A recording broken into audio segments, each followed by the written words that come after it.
রাজশাহীর মিঠা পানের খ্যাতি দেশ ছাড়িয়ে রয়েছে বিদেশের বাজারেও। গেল বছর জিআই স্বীকৃতিও পেয়েছে এই মিঠা পান।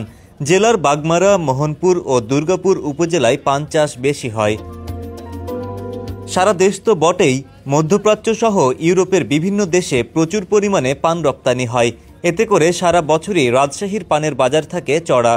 তবে এবার চিত্র ভিন্ন, দাম পাচ্ছেন না চাষিরা। গত বছরে ছোট পান এই সময়তে ছিল 10 থেকে 15 টাকা বেড়ে, সে পানটা বিক্রি হচ্ছে আপনার 1 থেকে 2 টাকা বেড়ে।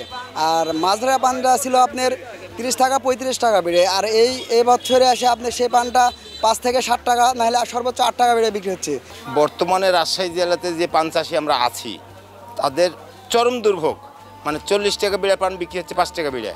এখন উৎপাদন খরচ 45 টাকা 50 টাকা। এখন সেই পান যদি 5 টাকা বিক্রি হয় তাহলে কৃষকটা কিভাবে সংসারকে ম্যানেজমেন্ট করবে?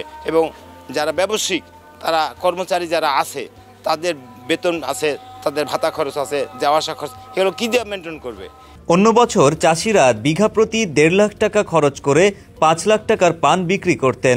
রপ্তানি হতো মধ্যপ্রাচ্যের বাজারে, সেখানেও এবার ধাক্কা। এমন পরিস্থিতিতে লোকসান ঠেকাতে দিশেহারা চাষিরা। কেমন রপ্তানি হচ্ছে, কোথায় যাচ্ছে আমরা এটা জানি না। তবে আমাদের এই পানগুলো যদি বিদেশে রপ্তানি করা যায়, কিছু মূল্যস্ফীতি বাড়ে, তাহলে আমাদের এখানকার কৃষকগুলো একটু উপকৃত হয়। পানের যে একটা রোগ, কৃষক এখানে আরেকটা ভোগান্তি হচ্ছে। পানের একটা রোগ আছে, যে রোগের ওষুধ এখনও কোনো নিরাময় হয়নি। তো আমি আশা করব যে রাজশাহীতে একটা গবেষণা কেন্দ্র।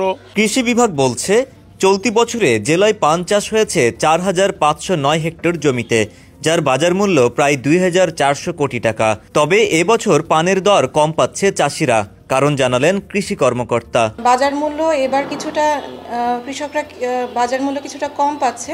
এর কারণ যে আমাদের উৎপাদন কিন্তু গত বছরের তুলনায় অনেক বেশি হয়েছে, এবং অতীতে আমাদের রাজশাহী থেকে পান বিদেশে রপ্তানি হতো, কিন্তু সালমোনেলা নামক একটা ব্যাকটেরিয়ার কারণে কিন্তু রপ্তানিটা বন্ধ হয়ে যায়।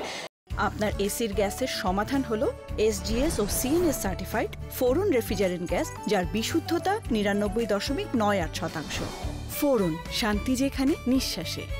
কিন্তু নিরাপদ পান উৎপাদন প্রকল্পের মাধ্যমে নিরাপদ পান উৎপাদনের একটা কর্মসূচি আমাদের রাজশাহী জেলার মোহনপুর, দুর্গাপুর, বাগমারা উপজেলাতে শুরু হয়েছে, এবং এই কার্যক্রমের আওতায় পরিচ্ছন্ন পদ্ধতিতে কিভাবে আমরা নিরাপদে জৈব পদ্ধতি ব্যবহার করে পান উৎপাদন করতে পারি, এ ব্যাপারে আমরা কৃষককে সর্বদা প্রশিক্ষণ দিয়ে যাচ্ছি এবং কৃষককে উদ্বুদ্ধ করে যাচ্ছি। আশা করা যায় এর মাধ্যমে আমরা ভবিষ্যতে বিদেশেও পান রপ্তানি করতে পারব।